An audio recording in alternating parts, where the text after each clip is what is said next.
Manakala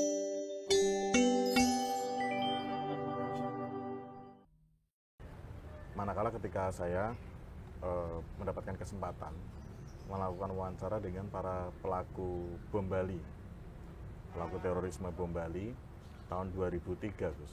Jadi setelah para pelaku tertangkap, saya mendapatkan kesempatan itu untuk melakukan wawancara di penjara. Karena bom Bali itu merupakan serangan bom terbesar di Asia Tenggara setelah serangan bom 11 September. Gitu. Ada satu film berdurasi 48 menit yang menceritakan tentang upaya kepolisian dalam hal ini tentang scientific crime investigation yang dilakukan oleh Pak Mangku Pastika dan Pak. Assalamualaikum warahmatullahi wabarakatuh. Bismillahirrahmanirrahim. Alhamdulillahirabbil alamin. Wassalatu wassalamu ala asyrafil anbiya'i wal mursalin wa ala alihi wa sahbihi ajma'in, amma ba'du. Pemirsa Mata Hati TV dimanapun Anda berada, alhamdulillah pada kesempatan kali ini kita bertemu kembali di Mata Hati TV. Dan siang ini kami kedatangan tamu, seorang sineas muda, Mas Rudy, yang pernah membuat satu film dokumenter bercerita tentang aksi kekerasan atau yang lebih mudah dikatakan dengan aksi terorisme yang pernah terjadi di negeri kita beberapa tahun yang lalu. Jadi Mas Rudy ini apa yang membuat Mas Rudy terdorong untuk membuat film dokumenter tersebut, atau kemudian dengan bahasa yang lebih lugas menyelami, melakukan riset, investigasi, penelitian terhadap aksi-aksi kekerasan yang pernah terjadi di Indonesia, Mas Rudy? Ya. Terima kasih Gus Faiz atas kesempatannya di siang hari ini yang sangat berbahagia ini. Jadi terkait dengan pertanyaan Gus Faiz soal apa yang mendorong saya untuk melakukan riset penelitian tentang persoalan-persoalan terorisme di Indonesia dan kemudian melahirkan satu film berjudul Prison and Paradise atau Penjara dan Nirwana tahun 2010 itu adalah manakala ketika saya mendapatkan kesempatan melakukan wawancara dengan para pelaku bom Bali, pelaku terorisme bom Bali tahun 2003, Gus. Jadi setelah para pelaku tertangkap, saya mendapatkan kesempatan itu untuk melakukan wawancara di penjara. Nah, di dalam wawancara selama 14 jam yang terjadi selama 2 hari itu, saya melakukan wawancara dengan Imam Samudra, dengan Ali Gufron, dengan Ali Imron, dengan Mubarok, dengan Amrozi, dan pelaku-pelaku yang lain. Itu boleh jadi orang pertama yang bertemu dengan mereka di penjara ya? Betul. Alhamdulillah saya orang pertama yang dari kalangan filmmaker ya, yang melakukan wawancara hingga hari ini bahkan. Nah, dalam kesempatan itu saya kemudian melihat bahwa Indonesia ini sedang mengalami perubahan yang luar biasa, karena bom Bali itu merupakan serangan bom terbesar di Asia Tenggara setelah serangan bom 11 September gitu. Nah, kebetulan 11 September baru saja diperingati ya. Iya. Nah, di situ. Nah, lalu kemudian saya melakukan riset penelitian selama 7 tahun, Gus. Setelah wawancara itu tidak kemudian serta-merta melahirkan film ya, Mas? Film untuk waktu itu ada satu film berdurasi 48 menit yang menceritakan tentang upaya kepolisian dalam hal ini waktu itu di masa Pak Dai Bakhtiar ya. Dalam waktu itu tentang scientific crime investigation yang dilakukan oleh Pak Mangku Pastika dan Pak Budi Setiawan waktu itu dalam pengungkapan bom Bali. Ya, itu udah ada filmnya. Nah, setelah film itu selesai, saya melakukan research selama 7 tahun. Jadi dari Pak Ali Imron, salah satu pelaku, saya mendapatkan akses untuk bisa bertemu dengan keluarga. Oh, berarti bukan cuman mereka yang sebagai pelaku langsung ya, tapi keluarga-keluarganya juga bisa ditemui? Bisa ditemui gitu. Okay. Saya mendapatkan akses untuk bisa bertemu dengan keluarga. Saya berkunjung ke Lamongan, ke Solo Kuro, terus kemudian melakukan wawancara dengan Ustadz Kozin waktu itu, kakak dari Ustadz Ali Imron. terus kemudian mendapatkan gambaran-gambaran ya tentang background keluarga, tentang kultur masyarakat, tentang berbagai hal di sana. Kebetulan keluarga beliau mengelola sebuah pesantren Al-Islam di Solokuro. Nah, kemudian saya bertemu juga dengan keluarga Mubarok di Jogja, di Kulon Progo, di Wates, untuk bertemu dengan ayahanda dari Ustadz Mubarok ini. Dari beliau juga saya mendapatkan gambaran-gambaran tentang sosok Mubarok alias Utomo Pamungkas ini. Bagaimana masa kecilnya, bagaimana mereka tumbuh, dan yang lain-lain. Nah, selanjutnya saya juga bertemu dengan keluarga korban. Korban bom Bali. Betul. Nah, keluarga korban ini saya bertemu di Bali. Di Bali. Ini adalah keluarga Haji Maksum. Seorang muslim yang taat, insya Allah. Keluarga Haji Maksum yang istrinya bernama Niluh Metri. Beliau memiliki seorang putri bernama Mbak Eka Laksmi, yang suaminya namanya Mas Imawan Sarjono itu menjadi korban pada malam 12 Oktober serangan bom Bali itu. Dan Mas Imawan Sarjono maupun keluarga Haji Maksum ini adalah pegiat pengajian Muhammadiyah di Desa Dalung Permai. Nah, dari sini saya mulai terbersit. Kenapa ya orang-orang ini melakukan ijtihad menurut mereka dalam bentuk serangan bom bunuh diri di sebuah wilayah yang aman untuk memperjuangkan Islam.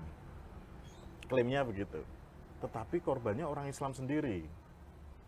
Nah, itu diantara yang mengusik Mas Rudi untuk kemudian memperdalam persoalan ini. Itu yang membuat saya terpicu untuk termotivasi. Oh, ini menarik ini untuk saya telusuri. Nah, lalu di dalam perjalanan saya itu, saya sempat datang ke sebuah toko buku di Cipete sini. Waktu saya masuk, tiba-tiba saya langsung melihat Hikmah Anak Yatim, ada buku kecil judulnya Hikmah Anak Yatim. Ini bahasa orang Jawa itu ndilalah. Ndilalah. Begitu masuk ke satu tempat, ndilalah ketemu buku yang berbicara tentang anak yatim dalam pandangan Islam ya. Oke. Lalu apa dengan yang terjadi dengan buku itu, Mas Rudi? Ini subhanallah ya, Gus Faiz ya. Karena waktu saya datang, masuk pintu, lihat Hikmah Anak Yatim, saya buka buku itu, pas langsung ada surah Al-Ma'un di situ. Yang saya baca. Ara'aital ladzi yukadzibu biddin. Fatsalikal ladzi yad'ul yatim wa la yahudu 'ala ta'alil miskin. Fawailul lil musallin. Jadi saya baca artinya, loh, siapakah mereka yang mendustakan agama itu? Mereka lah yang menghardik anak yatim, tidak memberikan makan kepada orang miskin. Kira-kira begitu gitu. Oke. Ya, sebelum sampai ke situ tuh Mas Rudi ya, ketika terjadi misalnya aksi kekerasan dengan menggunakan atau dalih agama, sebetulnya Mas Rudi sebagai muslim tanpa misalnya bertemu dengan buku tadi, tanpa membaca surah Al-Ma'un, itu secara logika masuk nggak ke akal Mas Rudi bahwa ini memang ajaran agama Islam? Saya belum pernah terpikirkan sebelumnya bahwa itu ajaran agama Islam, tidak mungkin kan? Oke. Tapi selama sebelum kejadian itu, sebelum kejadian bertemu dengan surah Al-Ma'un itu sendiri, Mas Rudi sudah punya latar belakang bahwa ini pasti pemahaman yang menyimpang dari paham Islam itu sendiri. Betul. Artinya tidak pernah terbesit bahwa ajaran Islam itu akan mengajarkan seperti itu kan? Iya. Saya percaya bahwa dari pengalaman hidup saya dari mulai lahir hingga tumbuh dan hingga membuat film itu, mengawali pembuatan film itu, saya melihat dalam situasi masyarakat di sekitar saya, Gus. Di mana tuh Mas Rudi? Di Semarang, di Semarang dan di Jogja. Situasi masyarakat di mana saya tumbuh waktu itu, situasinya baik-baik saja. Damai, rukun, ya, jadi saling harga menghargai. Saling teposliro. Teposliro. Saling menghargai dan keberagaman dihargai seperti itu. Bahkan keluarga saya pun juga ada yang Kristen, ada yang Islam, ada yang Muslim, ada yang Kristen, ada yang kejawen, dan semua saling menghargai. Makan bareng. Nah, ketika kemudian bertemu dengan surah Al-Ma'un itu, apa yang Mas Rudi simpulkan gitu?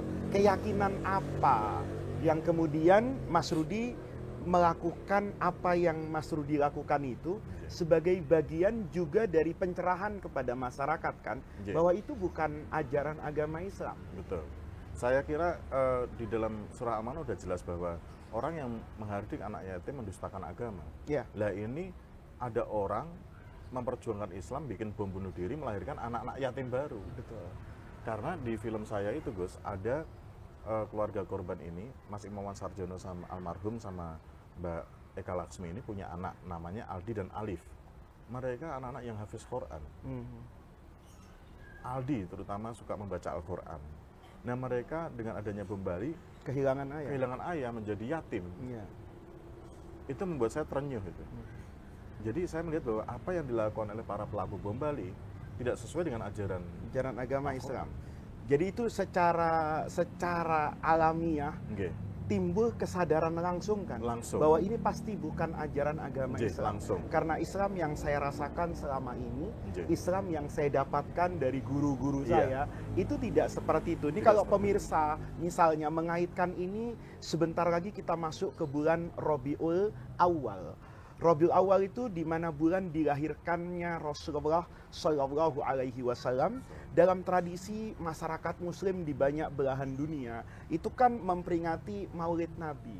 Maka apa yang disampaikan oleh Mas Rudi tadi itu harus menjadi cermin kita kan, bahwa Islam selama ini mungkin disalahpahami oleh sebagian kalangan itu karena ada perilaku kaum muslimin sendiri yang mungkin menyimpang dan tidak sesuai dengan ajaran Rasulullah. Saya ingin menggarisbawahi para pemirsa pengalaman yang disampaikan oleh Mas Rudi ini, bahwa secara manusiawi beliau tidak mempercayai kalau itu ajaran agama Islam. Bagaimana mungkin seorang Nabi Muhammad yang barang-barang di rumahnya itu diberi nama? Itu kan kelembutan hati seorang Rasulullah, seorang Nabi yang membawa ajaran kemanusiaan yang luar biasa. Kita misalnya di dalam fikih nih Mas Rudi ya, diajarkan ada air misalnya, air itu ingin kita gunakan untuk berwudu, dan wudu itu menjadi sarana yang menentukan sah dan tidaknya sholat kita. Tetapi pada saat yang sama misalnya ada orang kehausan yang kalau dia tidak minum maka dia bisa kehilangan nyawanya.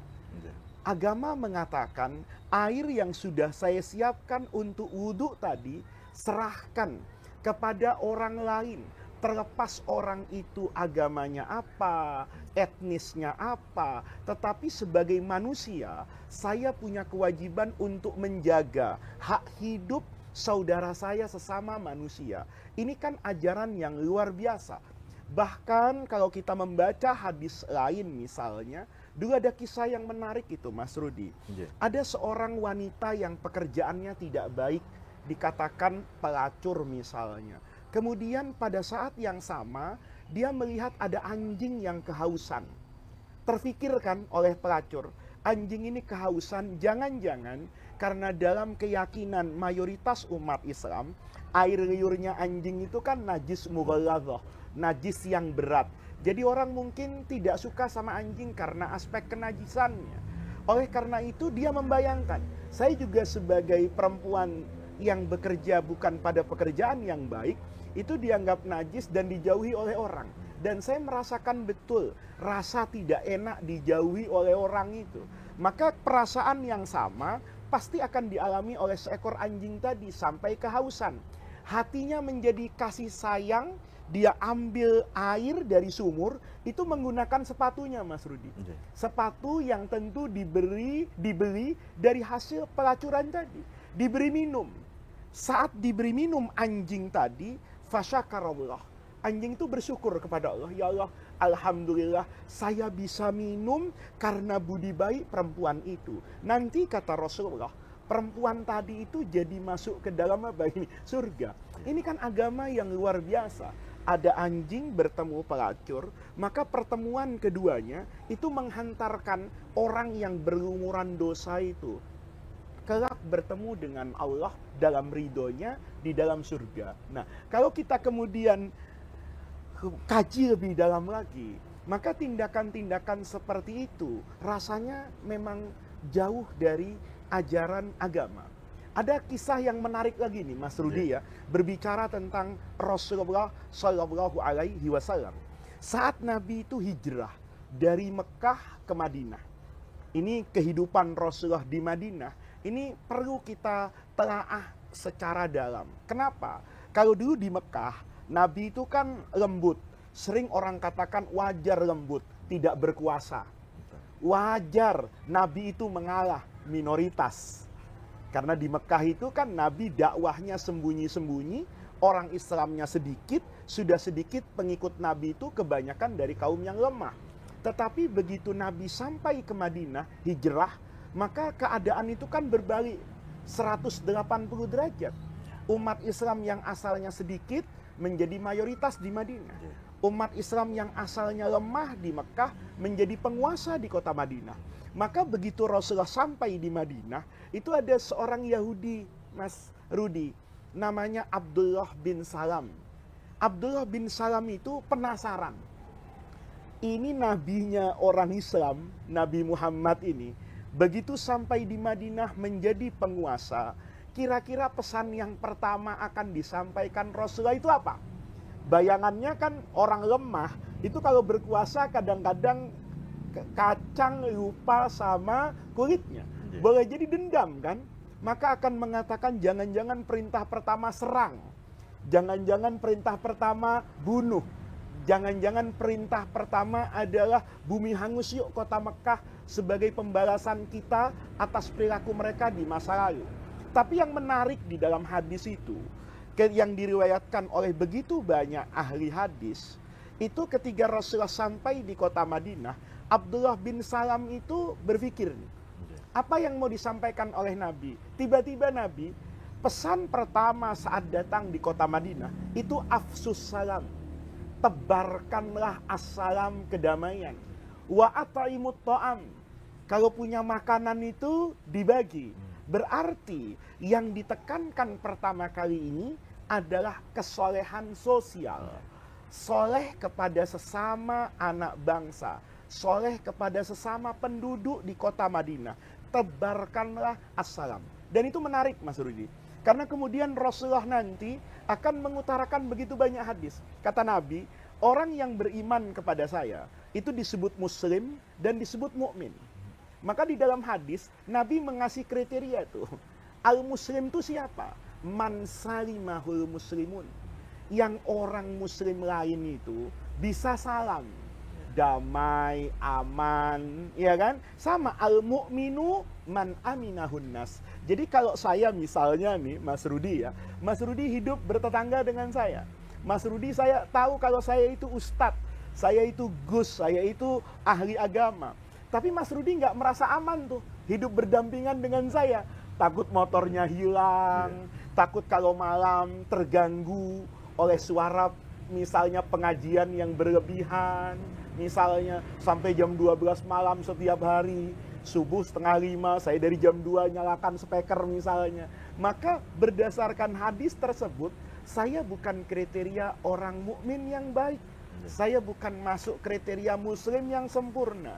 Karena dia tidak bisa memberikan rasa aman dan rasa damai kepada sesama. Jadi ketika kita misalnya mau memperingati Maulid Nabi, membaca sosok Rasulullah, itu kita lihat loh, Nabi itu begitu Nabi yang penuh kasih sayang. Nabi yang penuh kesantunan. Nih, Mas Rudi ya, Mas Rudi misalnya setelah itu kan pasti memperdalam kan, apa itu Islam, gimana sosok Nabi Muhammad.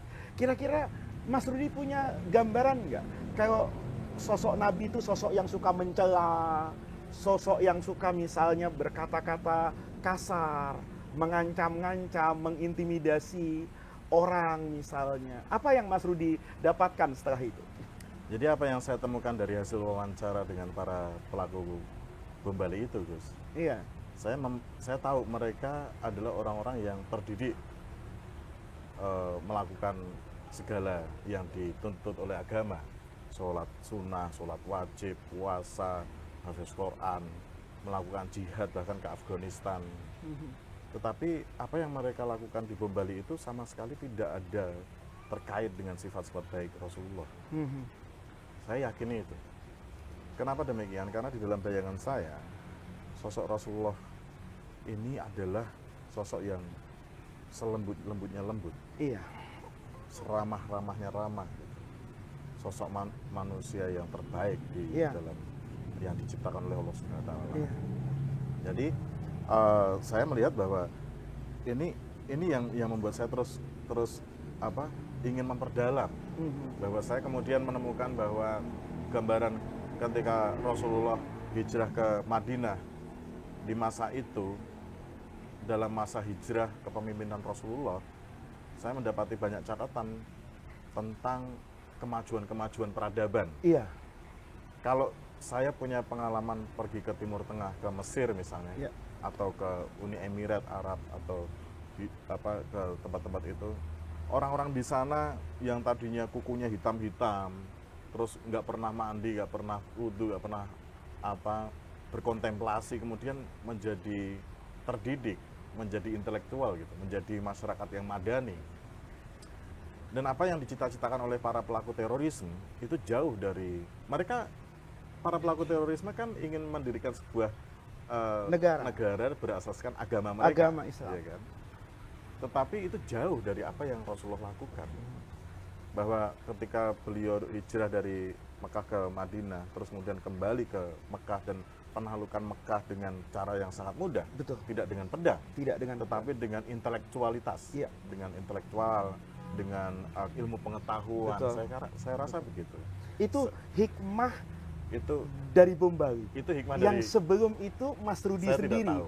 tidak pernah melakukan kajian mendalam sama sekali belum tentang pernah. artinya tentang Islam. Jadi Iya. Mas Rudi hanya sebagai seorang muslim, Iya. ya sekedar sholat, Iya. puasa, Iya. yang apa yang dibutuhkan sebagai ibadah pribadi kan. Iya. Tetapi tidak menjadikan sosok Nabi misalnya Iya. sebagai satu sosok yang dipelajari secara utuh. Betul. Hikmah dari itu, Mas Rudi ke Timur Tengah. Saya Kemudian melihat bagaimana kondisi Timur Tengah, Iya. yang padang pasir, yang di masa lalu terbelakang, Iya. tidak punya misalnya adab, Iya. akhlak, bagaimana makan, bagaimana tidur, kemudian dirubah itu kan Betul. oleh Rasulullah.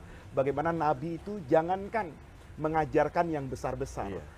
Cara kita masuk ke kamar mandi, Iya. keluar, Hal-hal memakai yang sangat- sendal. hal-hal yang kecil, yang detail, Yang Gus detail, Agus, tapi Gus Faiz. berkaitan dengan etika, Dengan etika. kehidupan setiap Betul. orang. Itu Mas Rudi hikmah dari adanya bom Bali. Jadi di Alhamdulillah. balik kejadian itu, Alhamdulillah. Mas Rudi juga kemudian mampu belajar Saya belajar banyak dari banyak tentang Islam Iya. tadi. Sehingga kalau nanti Mas Rudi membuat film-film baru yang mencerahkan kepada masyarakat, tentu Mas Rudi akan mengangkat bahwa inilah sebenarnya Islam. Iya.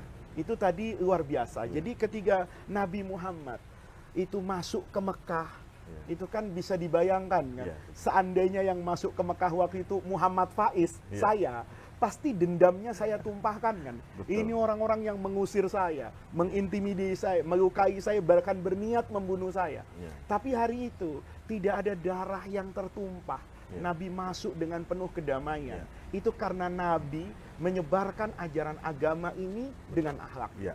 Itu yang saya pikir harus menjadi catatan kita semua sebagai kaum muslimin. Iya. Dan saya kemudian memahami bahwa ajaran-ajaran Islam dan terbentuknya masyarakat Madaniyah itu memang banyak yang harus harus dijawab, Gus Faiz. Seperti misalnya di dalam sebuah masyarakat Madaniyah itu ilmu-ilmu pengetahuan itu tumbuh dan berkembang. Ya, Buku-buku, kajian-kajian itu hidup sekarang. hidup. Bahkan masjid menjadi pusat dari kebudayaan. Jadi selain saya kemudian mendapatkan hikmah tentang etika, saya juga karena saya bergaul, saya mempelajari seni. Oh iya, Selain etika ada estetika. estetika. Dan Ya. Mas Rudi yakin bahwa agama Islam itu juga memiliki tingkat estetika Sangat. yang sangat luhur, Sangat sangat estetik. Karena ketika saya membaca Al-Quran, disitulah saya melihat bahwa oh inilah puncak dari puncak dari tradisi intelektualitas Mhm. umat manusia. Iya, Parawi bagaimana Al-Quran kemudian eh, dibukukan, itu Iya. proses yang luar biasa. Sangat ilmiah. Kalau saya bikin skripsi Betul. kuliah, Betul. itu aja udah rumit. Betul. Bikin tesis kuliah, Betul. itu udah rumit. Betul. Kiai. Betul. Betul. Tapi ketika membuat Al-Quran bagaimana ini? Ini luar biasa nih Gitu. ya. Seorang sineas bisa mengamati seperti Iya. itu tuh luar biasa. Jadi ketika misalnya berbicara tentang estetika, keindahan, agama Islam tuh indah, Mas. Iya, saya Ayat yang pertama itu diturunkan itu bunyinya Iqra. Iqra. Ini kalau kita bicara saya sebagai katakan ustadz ya. Jadi kalau kita buka Quran, itu Quran tuh menggunakan bahasa Arab. Iya. Iqra itu kata perintah. Namanya fi'il amr kalau bahasa Arabnya.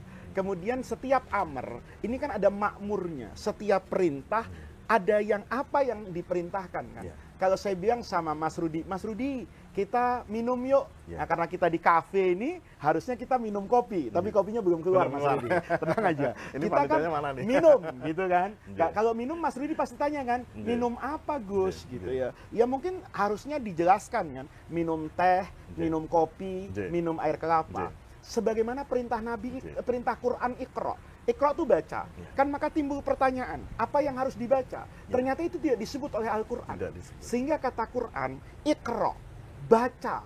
Apa yang dibaca? Apa saja. Yang penting, Bismi Rabbika. Kamu membaca itu atas nama Rob, bukan Bismillah itu. Bismi Rabbika. Rob itu satu kata dengan tarbiyah. Tarbiyah itu pendidikan. Artinya apa? Kamu baca semua ilmu yang bisa mendidik alam semesta ini menjadi baik. Iya. Kan begitu Mas? Iya. Ya, kayak saya misalnya ya, agama itu tidak mengajarkan detail kan. Iya. Bagaimana saya pakaiannya ketika sholat, Mas Rudi. Iya. Agama cuman mengatakan kalau sholat ada batasan aurat yang harus ditutup. Iya. Kalau sholat, kata Quran, khudhu zinatakum inda kulli masjidin.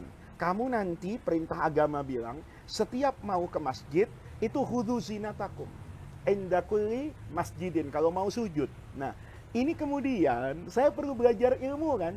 Misalnya di Jogja, saya pernah sholat di satu masjid, itu imamnya pakai beskap, Oh. pakai belangkon, kemudian pakai sarung batik Jawa itu kan, tidak sarung seperti saya.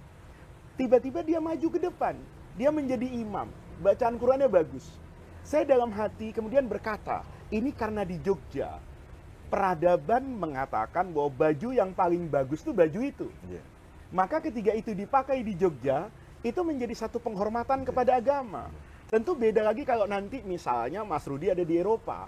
Orang di Eropa sukanya pakai jas, Iya. pakai dasi. Itu Iya. pakaian yang resmi Iya. dan terhormat. Maka boleh jadi di sana ketika berkhutbah pakai itu. Nah, kearifan lokal, budaya, itu kan harus saya pelajari juga, Mas. Betul. Sehingga kata Mas Rudi tadi, betapa estetika dalam Islam itu sangat luar biasa. Sangat luar Karena perintah pertama bunyinya adalah Iqra. Jadi seorang yang ingin memperjuangkan Islam, itu dalam pandangan Mas Rudi, pasti orang yang ingin membangun peradaban. Peradaban yang bermartabat. Bagaimana makan, bagaimana di kamar mandi, bagaimana hubungan suami istri. Itu yang Mas Rudi dapatkan hikmah Iya. ketika mempelajari Islam pasca observasi dan penelitian terhadap mereka itu. Betul. Oke. Nah, seperti misalnya ada pengalaman, alhamdulillah saya sampai ke Mesir misalnya. Iya, Dari Kairo hingga Alexandria Oke. tahun 2008 nih Kiai. 2008. Sayangnya saya udah pulang. Iya. Kalau Oh, belum waktu itu pulang, di saya Al-Azhar. dulu sampai di Mesir itu sampai tahun 2006.